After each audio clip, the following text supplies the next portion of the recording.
Whenever you buy groceries from a store at the corner of your hometown street, there are potential chances that you ended up making a transaction with a private equity firm. It's now everywhere. From retail to healthcare, this industry now has a very great influence in your life.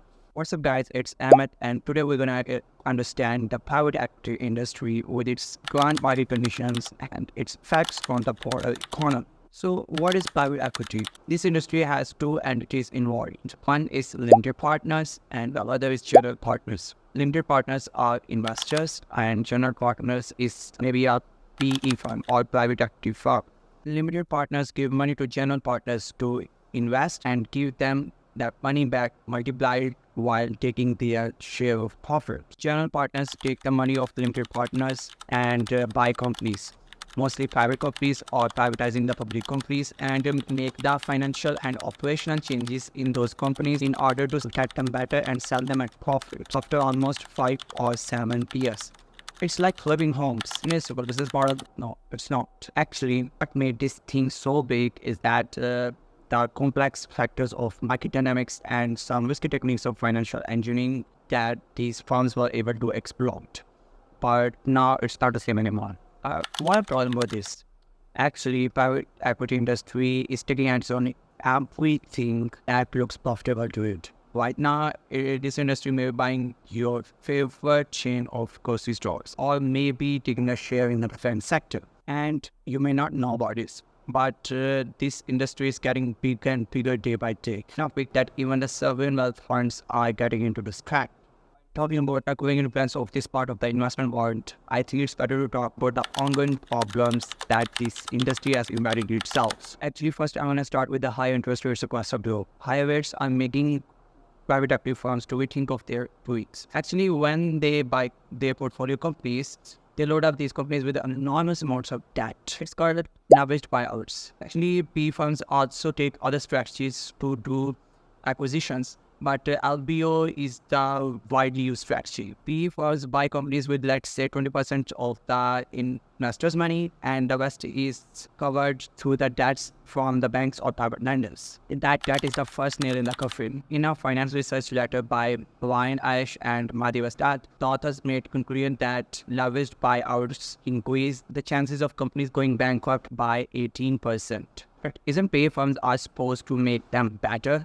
Yes, they are, but this LBO strategy helps these PE firms to buy more companies with less money, with a little downside of interest expense, which they think they will cover later with a gradual increase of the company's profits. This strategy was very successful in the year of low interest rates, which was the recent decade. Now it's getting out of hand. Since 2022, there's a sharp increase in interest rates across the globe, and it is piling up interest expense on portfolio companies. And the case gets even worse when we look at that big chunk of portfolio companies of these PE firms, which are now at the stage of being sold, are not selling, or I can say the exit deals are at their lowest. Sure. The point of why I'm talking about is that the PE firms can only pay back the debts of their portfolio companies when that companies get sold. And as the exits are lower, the companies are piling up more debt payments, and it's eating the investors' profits. There will be more bankruptcies or maybe debt restructurings.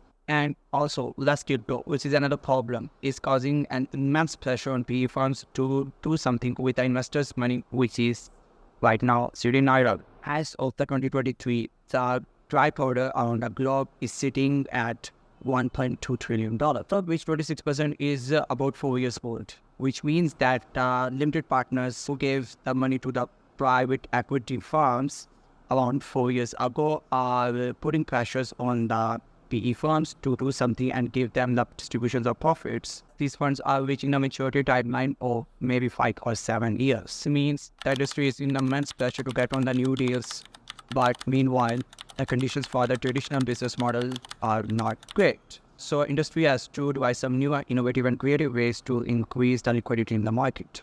So how relates to the broader economy? In the recent Global Financial Stability Report by IMF, it was highlighted that 70% of the private credit market is directly linked to the private equity, which means that the PE firms are preferring to do LBO deals through private lenders instead of banks.